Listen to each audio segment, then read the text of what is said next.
Então vimos a primeira parte dos vídeos, agora vamos à segunda parte. Nós fazemos 3 partes, em torno de 20 minutos cada uma. Já fizemos a primeira, vamos então à segunda parte. Quarta-feira à noite, geralmente, quinta-feira já está pronto aí o vídeo completo, né? Todas as partes juntas. Lembrando então que os slides que você vê aqui, você pega gratuitamente no nosso blog, e também a lição escrita com bem mais detalhes sobre o tema que nós estamos estudando. Vamos à introdução da lição. A lei e os evangelhos pertencem respectivamente ao Antigo e ao Novo Testamento. São livros sagrados de origem divina que integram o cânon das Escrituras. Possuem igual autoridade como regra de fé e prática, porém com funções distintas. Os preceitos e as narrativas da lei têm aplicações nos evangelhos. Na lição de hoje estudaremos a relação entre o Pentateuco e a mensagem de Cristo.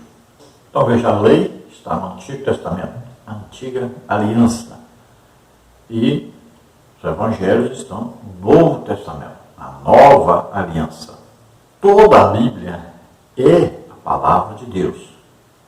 Toda a Bíblia é digna de confiança, né? De respeito, de admiração. Toda a Bíblia deve ser lida. De preferência, se você puder ler todo ano, 2 vezes o Novo Testamento e 1 vez o Antigo Testamento, seria o ideal.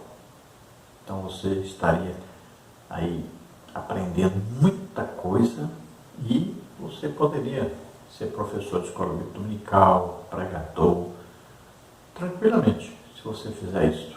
Qualquer pessoa que fizer isso, lê 2 vezes o Novo Testamento, 1 vez o Antigo Testamento.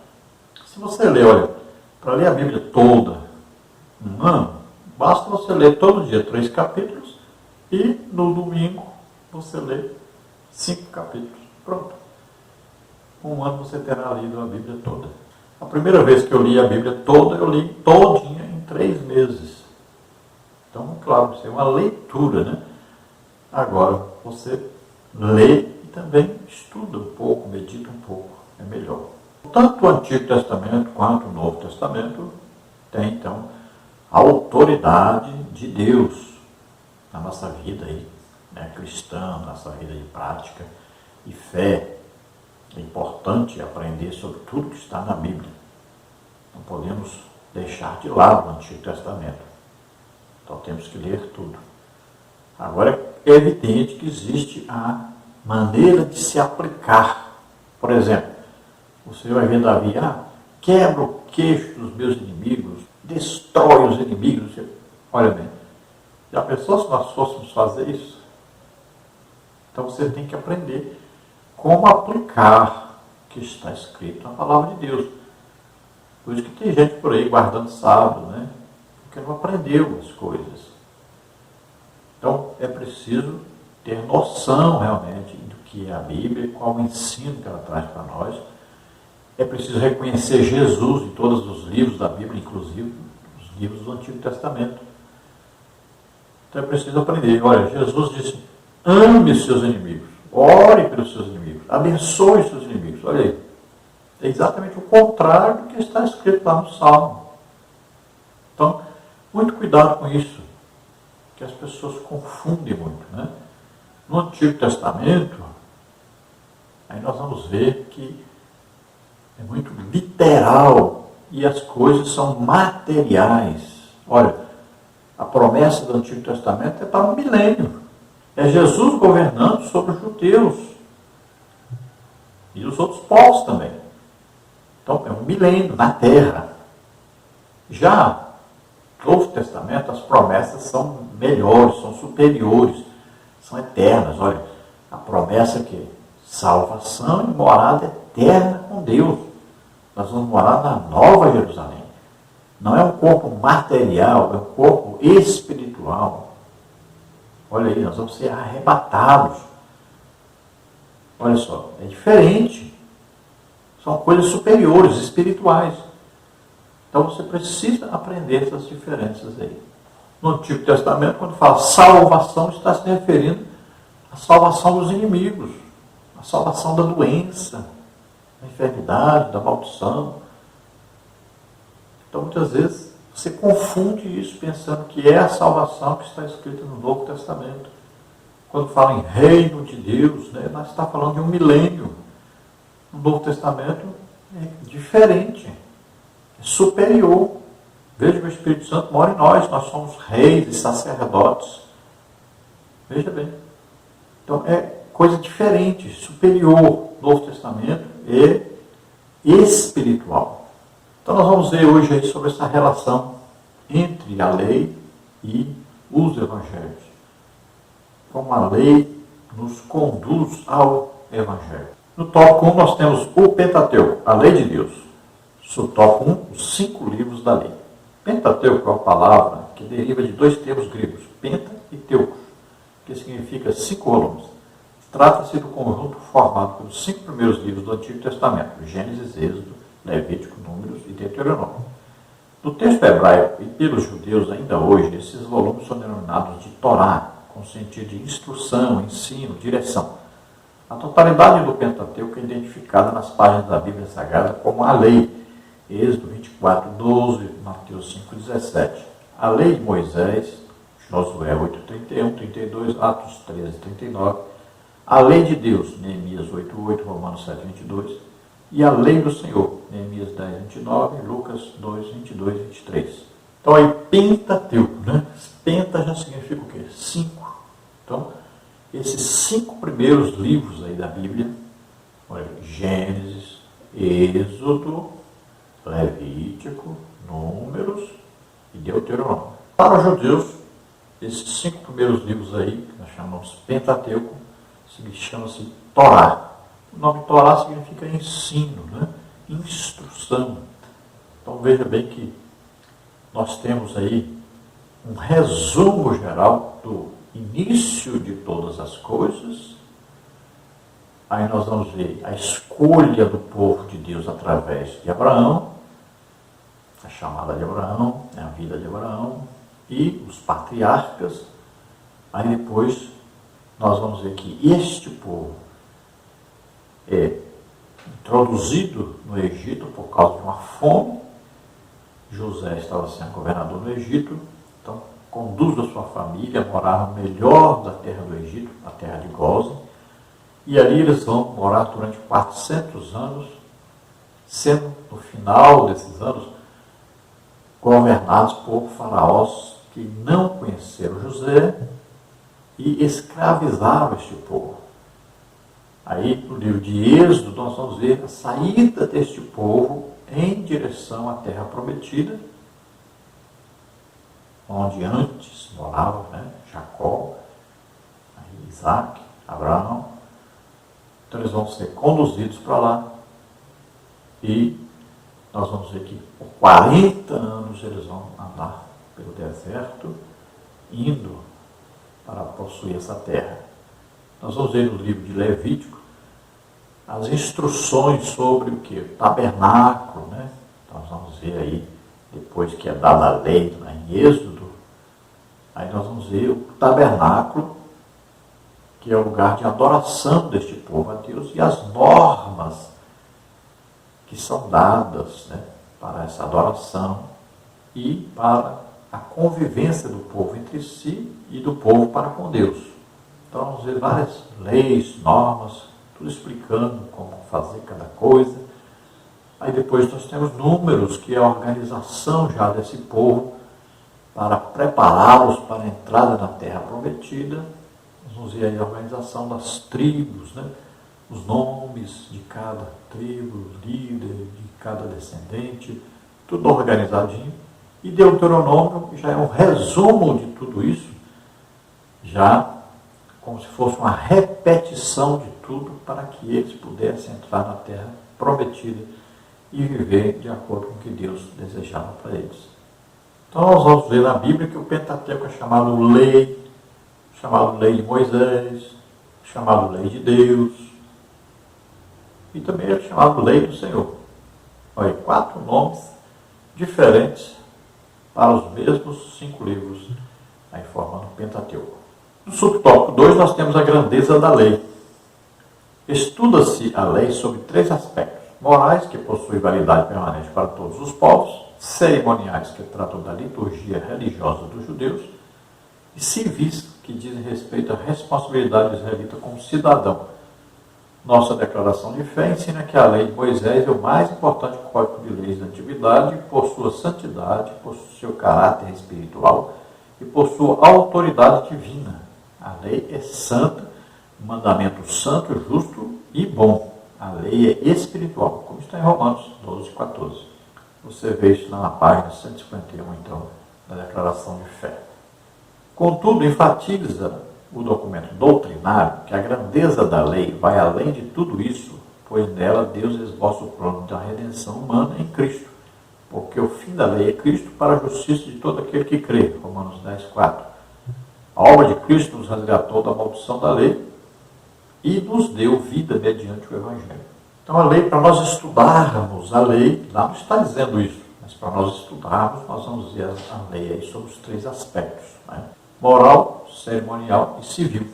Então, lei moral, olha bem, não matar, não roubar, não prostituir, não levantar falso testemunho, né? Tudo isso o quê? A moral do ser humano, como viver. Todas as leis de todos os países vão seguir isso aí. Pode ver que todas as constituições têm uma mesma base, que é exatamente isso aí. Todas as sociedades vão ensinar que não se deve roubar, não se deve matar, não se deve prostituir, não se deve adulterar. Todas essas coisas que estão lá no Pentateuco, né? E principalmente o quê? No Decálogo. Então, aí é uma lei o quê? Moral. Todos os povos vão seguir essas normas. Aí vem a parte cerimonial. Então, vai falar sobre aí a organização de um culto prestado a Deus, né? Então vai falar dos sacrifícios oferecidos. Então vai dar para nós uma noção do que é a adoração a Deus, de como se chegar a Deus, de como ter comunhão com Deus. Então vamos dizer que é a parte religiosa. E aí vem o aspecto aí civil. Então aí se fala o quê? Da convivência entre um cidadão e outro. Aí vai falar também da organização social, da parte de julgamentos, né? E aí do que vai acontecendo. Existem então as leis que ordenam isso, que condenam isso aí. Vamos ver quem fez errado, qual a condenação, quais as normas para isso aí. E toda uma organização social. Então, de maneira alguma podemos dizer que a lei não serve, não presta, que a lei acabou. Não. Quando a Bíblia diz assim, o fim da lei é Cristo, não está dizendo que o final da lei, que a lei acabou. Não, o fim quer dizer o quê? O objetivo da lei. Então a lei veio mostrar o pecado, aí o pecador precisa de um salvador. Então, olha aí, a lei conduz a Cristo, porque o pecador, se sentindo pecador e condenado, ele procura um salvador, aí encontra Jesus Cristo. Então, o fim da lei, o objetivo da lei é chegar a Cristo, é nos conduzir a Cristo. Por quê? Cristo cumpriu toda a lei. Então, ele é perfeito. E ele se ofereceu em nosso lugar. Ele levou os nossos pecados, maldições, doenças, enfermidades, tudo que não prestava nosso, ele levou sobre ele, morrendo em nosso lugar na cruz. Então, ele é a perfeição. Ele é o objetivo nosso para a salvação. Então, para nós sermos justificados, olha, declarados justos, perdoados, santos, sempre através de Jesus. Então, ouvimos a pregação do Evangelho, cremos nessa pregação, recebemos a justificação. Então, o Espírito Santo vem morar em nós. E é bom você prestar atenção em 2 Coríntios, lá, capítulo 3, né? Onde tem palavra espírito, aí, infelizmente nas nossas traduções, na maioria das Bíblias está espírito letra minúscula, mas não é letra maiúscula, tá? Então o espírito vivifica, olha, a letra mata, que letra? A lei. Então a lei nos conduz à morte, porque ela mostra o nosso pecado e nos condena. Aí o que faz É o Evangelho. O Evangelho, né, vai trazer o quê? A graça de Deus, a salvação. Então a lei mata, mas o Espírito, aí com letra maiúscula, né, vivifica, ou seja, nos dá vida eterna com Deus. É o Evangelho do Espírito Santo, né? Porque o Espírito Santo mora em nós. Olha, Jesus, quando veio, ele disse que enviaria outro Consolador, que estaria conosco para sempre. Olha, e disse, ele estará convosco e em vós. E Paulo diz, nós somos templo do Espírito Santo. Então, olha só que agora o Espírito Santo mora em nós. Nós somos templo, morada do Espírito Santo. Então, cada um de nós aqui é um tabernáculo de Deus, onde o Espírito Santo habita, onde a presença de Deus se manifesta através de nós e em nós. Subtópico 3, a lei e a fé cristã. A Escritura afirma que a função da lei era transitória, Hebreus 10:1. Ela foi dada para revelar o pecado e demonstrar a necessidade da graça, Gálatas 3:19. E assim serviu o diário para nos conduzir à redenção em Cristo, Gálatas 3:24. A lei encerrou a humanidade debaixo do pecado, Gálatas 3:22.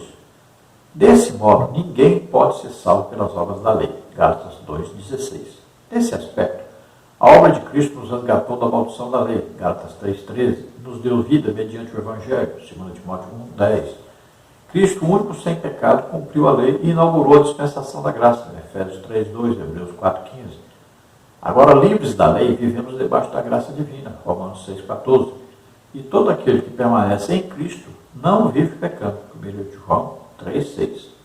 Veja, aí existe tanta coisa que nós poderíamos passar o ano inteiro estudando só isso que está aqui. É muita coisa, né? Mas, resumidamente, vamos ver que, olha só, a lei era transitória, ou seja, ela tinha um período para começar e para terminar a sua ação, para terminar o objetivo pela qual ela foi dada. Então, ela foi dada como norma da aliança e o que aconteceu? Como os israelitas não cumpriam a lei, eles eram declarados condenados. Pouquíssimos no Antigo Testamento foram declarados justos, foram declarados santos, foram salvos. Então foram o quê? Justificados. Como eles foram justificados? Pela fé em Deus. Então a justificação no Antigo Testamento se dá pela fé em Deus. Aquilo que Deus falava, né? Aquilo que Deus dizia aos homens, naquilo que eles ouviam falar sobre Deus. Então acreditava, olha lá, Raabe ouviu falar sobre Deus, sobre o poder de Deus de abrir o Mar Vermelho, de abrir o Jordão. Então ela ouviu falar e ela creu nesse Deus. Olha, foi justificado porque creu. Olha, Abraão, sai da tua terra, da tua parentela, vai para a terra que eu te mostrarei. Ele creu, acreditou em Deus e saiu. Então a justificação vem pela fé em Deus.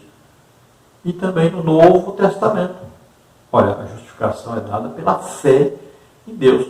Agora, é fé em quê? No Evangelho, que prega o quê? Que Jesus veio, nasceu como homem, viveu como homem, levou sobre ele nossos pecados, doença, enfermidade, maldição, e morreu por nós na cruz. E depois ressuscitou. Não é isso que está escrito em Romanos 10? Se com a tua boca confessar o Senhor Jesus, no teu coração creres que Deus ressuscitou dos mortos, serás salvo. Olha aí. Somos salvos pela loucura da pregação. A fé vem assim, vamos ouvir a pregação. Está aí, Efésios 1:13. Nós estamos em Cristo depois que ouvimos a palavra da verdade, a pregação a respeito do Evangelho da salvação, falando exatamente como se deu esse processo aí do plano de Deus, plano de redenção de Deus, plano de salvação de Deus. Um homem na terra que nunca pecou, aceita pegar sobre ele os pecados de todos nós, maldições, doença, enfermidade, aceita morrer na cruz em nosso lugar, então ele morre e ressuscita. Então esse é o plano de Deus para a nossa salvação. Ouvimos essa pregação, aí nós cremos nessa salvação, cremos nisso que Deus fez, então nós somos salvos. Quem não crê, não é salvo. Então, se nós olharmos a lei, nós vamos ver que ninguém consegue cumprir toda a lei. E a própria lei diz que se alguém deixar de cumprir um só dos mandamentos, já está condenado. Então, toda a raça humana está condenada, porque não consegue cumprir a lei. Então, a lei mostrou isso, revelou isso. Ninguém consegue cumprir e merece o quê? O juízo de Deus, o castigo de Deus. Merece viver para sempre sem Deus, sem paz, sem salvação. Merece o quê? Lago de fogo e enxofre. Mas aí Deus vem aqui, com a graça, apresentar a solução, a salvação em Jesus Cristo.